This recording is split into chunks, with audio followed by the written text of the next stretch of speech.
Hi అండి. ఈరోజు చేపల కూర వండుకుందాము. పచ్చి చేపలు. ఇవి ఏం చేపలంటే ఇవి కొర్రమట్టలు, నల్ల కొర్రమట్టలు. ఇవి అయితే వాళ్ళు కడిగి ఇచ్చింది కాక మనము కూడా ఇట్లా శుభ్రంగానైతే కడుక్కోవాలి. కొంచెం బియ్యం పిండి, కొంచెం ఉప్పు వేసుకొని అయితే ఇట్లా శుభ్రంగా కడుక్కోవాలి. కడుక్కున్నప్పుడే చేప బాగుంటుంది. ఇట్లా వాళ్ళు కడిగితే ఇక్కడ ఇదంతా కూడా అదే బంకలాగా ఉంటుంది. ఇదంతా కూడా పోవాలంటే ఉప్పు బియ్యం పిండి వేసి మళ్ళీ బండ వేసి రాక్కొని కడుక్కోవాలి. అప్పుడే ఇంత నీట్గా ఉంటుంది చేప. ఇప్పుడు ఇదైతే నేను చిన్నప్పుడు మా అమ్మమ్మ వండినట్టు వండుదామని వండుతాను. ఈరోజైతే ఎప్పుడు ఒకలాగా కాకుండా ఆ పాతకాలంలో వాళ్ళు వండిరు కదా, అట్లా వండుదామని వండుతాను. ఈ కేజీ చేపలకు ఏదెంత పడుతుందని చూపిస్తా మీకు కొలతలు. ఇదైతే చేప అయితే శుభ్రంగా కడిగి తీసుకున్నా. 100 గ్రాములు చింతపండు నానేసిన, 2 ఉల్లిపాయలు ఇట్లా కట్ చేసిన. ఇప్పుడు ఎట్లా వండుకుంటే టేస్ట్గా ఉంటుంది అన్నది చూద్దాము. అన్ని మసాలాలు అయితే ఈరోజు ఇంట్లో తయారు చేసినవి ఉన్నాయి, అవి వేసే వండుదామని చూస్తాను. ఈరోజైతే ఈ చేపల కూరకైతే ప్రత్యేకించి అయితే మసాలాలు ఈరోజైతే ఇంట్లో ఉన్నాయి, అవి ఉన్నాయి వేసి మీకు చూపిస్తా. ఆ మసాలాతోటే వండుతా. ఇప్పుడైతే స్టార్ట్ చేద్దాము. మసాలాలు ఉన్నాయని చెప్పిన కదా మీతోటి. ఒక గసగసాలును ఉల్లిపాయలు అయితే ఇలా వేంపుకొని అయితే మసాలా పట్టుకోవాలి. ఎందుకంటే ఈ గసగసాలు మనం మసాలాలో వేయం కదా, వేసి పట్టం కదా. అందుకే ఇదైతే కంపల్సరీ చికెన్ కానీ చేపలు కానీ గసగసాలు అయితే కంపల్సరీ వేసుకోవాలి. వేసుకున్నప్పుడే టేస్ట్గా ఉంటుంది. కొంచెం ఎక్కువనే వేసుకోవాలి. ఇది కొంచెం దోరగా వేంపుకోవాలి.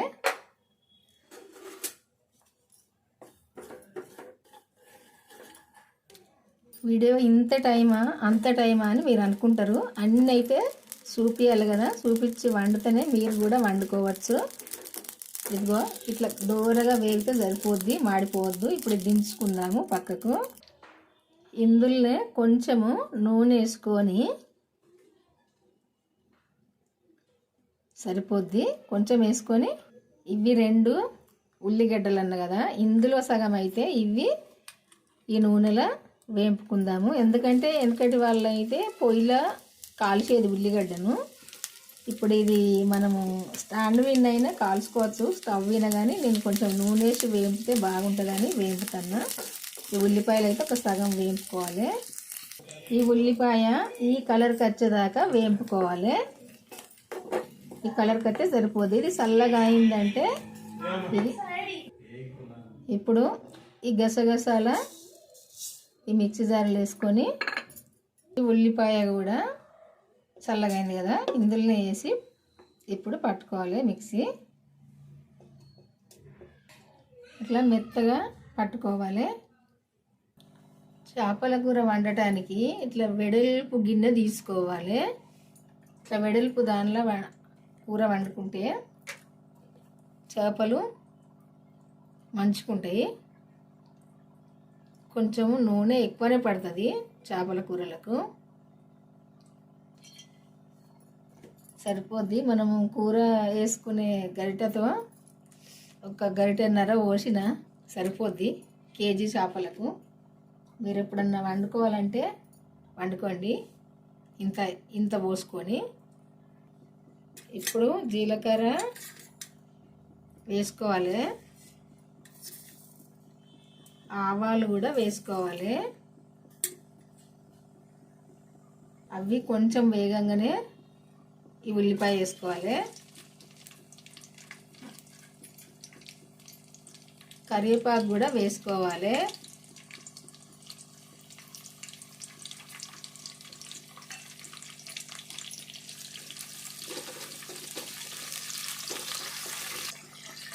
పసుపు వేసుకుందాము.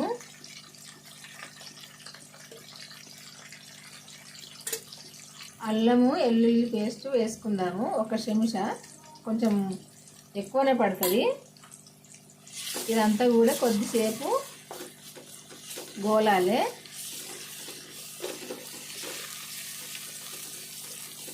ఉల్లిపాయ అంతా కూడా ఇట్లా మంచిగా దోరగా వేగాలి. వేగి ఇదంతా కూడా దగ్గరికి రావాలి.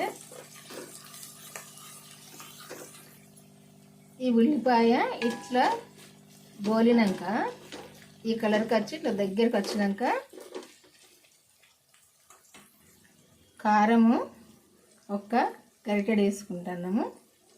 వేసినాక ఇంకా కొంచెం కూడా వేసుకోవాలి. కేజీ కదా, చింతపండు సూపు పోతాం కాబట్టి కొంచెం ఒక గరిటె, కొంచెం మళ్ళీ సగానికి కొంచెం వేసుకోవాలి. కేజీ చేపలకు ఒక గరిటెన్నర వేసిన సరిపోద్ది. ఎందుకంటే ఈ కారం అయితే కారం ఎక్కువ ఉండదు. కొంచెం ఎక్కువ ఉండే కారం ఎక్కువ ఉంటే కొంచెం తక్కువ వేసుకోండి. కాకుంటే ఏదైనా కానీ చికెన్ అయినా మటన్ అయినా చేపలైనా కొంచెం ఎక్కువనే వేసుకోవాలి. ఇట్లా కలుపుకోవాలి. కారం కూడా ఈ నూనెలో మంచిగా ఫ్రై కావాలి. ఒక 2 చెంచాల ఉప్పు వేసుకోవాలి. 2 చెంచాలు వేసుకోవాలి సరిపోద్ది. టేస్ట్ చూసినాక వేసుకోవచ్చు. ఇదంతా కలుపుకున్నాక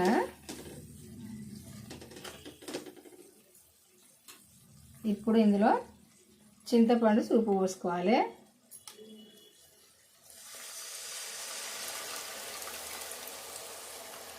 నేను అదే మా అమ్మమ్మ వండినట్టు వండుతానన్నా కదా, అందుకే ఈ చింతపండు సూపు పోసుకున్నాక ఈ సూపు మరగంగా చేపలు వేసుకోవాలి. పులుపుకు తగినంత ఈ సూపు పోసుకోవాలి. చింతపండు సూపు ఇట్లా పోసుకోవాలి.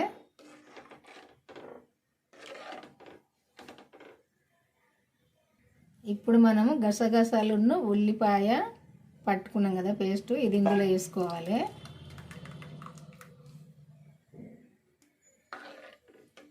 కలుపుకోవాలి. ఇప్పుడు మెంతులు జీలకర్ర వేంపి పట్టిన ఇది పొడి, ఇది వేసుకోవాలి. నేను పట్టిన మసాలాలు ఉన్నాయని అన్న కదా, ఇది ఒక చెంచా వేసుకుంటే సరిపోద్ది. అన్ని మసాలాలు కలిపి పట్టిన ధనియాల పొడి కూడా వేసుకోవాలి. చేపల కూరల మసాలాలు ఏంది అనుకుంటారు కావచ్చు మీరు, అట్లా వేసుకున్నప్పుడే కూర చాలా టేస్ట్గా ఉంటుంది. అట్టి మెంతులు జీలకర్ర పొడి కాదు, ఈ ధనియాల పొడి కూడా వేసుకోవాలి. అన్ని మసాలాలు కలిపి పట్టింది. ఇది కూడా ఒక చెంచా వేసుకుందాము.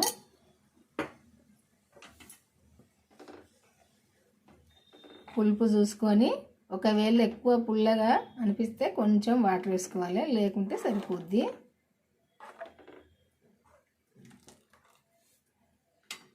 ఇది మరగాలి కొద్దిగా. ఇట్లా ఈ సూప్ అంతా ఇట్లా మరగంగా ఈ చేపలు అయితే ఇందులో వేసుకోవాలి.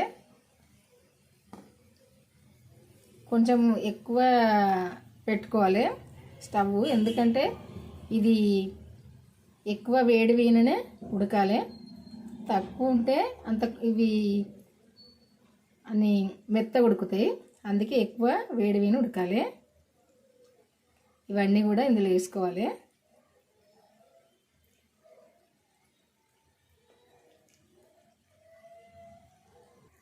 ఇవన్నీ సూపులా మునిగేటట్టు చూసుకోవాలి.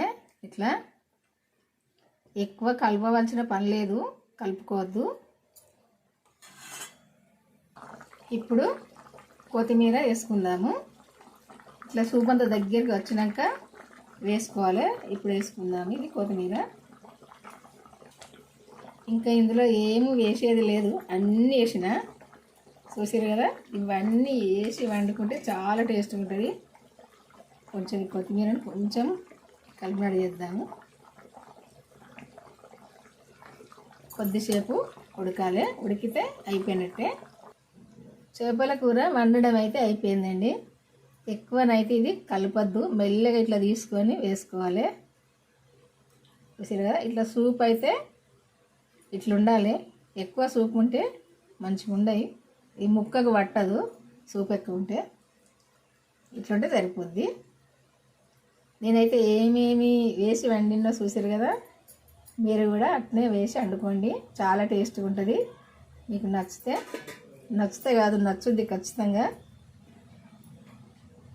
ఇది ఎట్లా వండుకోవాలనుకుంటే మన ఛానల్కి వెళ్ళి వీడియో చూసి వండుకోండి. మీకు తెలిసిన వాళ్ళకు కూడా షేర్ చేయండి. ఇదిగో ఇట్లుంటుంది. మెల్లగా ఇట్లా కలుపుకోవాలి. ఈ ముక్కలు ఇట్లా ఇచ్చుకోపోకుండా కలుపుకోవాలి. చూసారు కదా, ఇది చల్లగా అయిందంటే ఈ సూపు ఇంత ఉండదు, తగ్గుతుంది. మీకు తెలిసిన వాళ్ళకు కూడా షేర్ చేయండి, వాళ్ళు కూడా వండుకుంటారు. బాయ్ అండి, ఉంటా మరి. ఈరోజైతే ఈ వంట ఎక్కువ కలుపుకోవద్దు, నేను మీకు చూపిద్దాం అన్నట్టుగా కలుపుతున్నా అంతే. ఇదిగో ఇట్లుంటుంది. నేను ఎప్పుడేమి వేసి వండినా అన్నది కూడా చూసి మీరు వండుకోండి. వీడియో చూస్తేనే మీకు తెలుస్తుంది ఏమి వేసి వండుకోవాలి, ఎప్పుడు ఏమి వేసి వండుకోవాలి, ఈ కేజీ చేపలకి ఎంత ఏమి వేసుకోవాలి అన్నది కూడా తెలుస్తుంది. చూపించిన కదా. బాయ్ అండి, ఉంటా మరి. ఈరోజైతే ఈ వంట, మళ్ళీ వంటతో కలుద్దాము.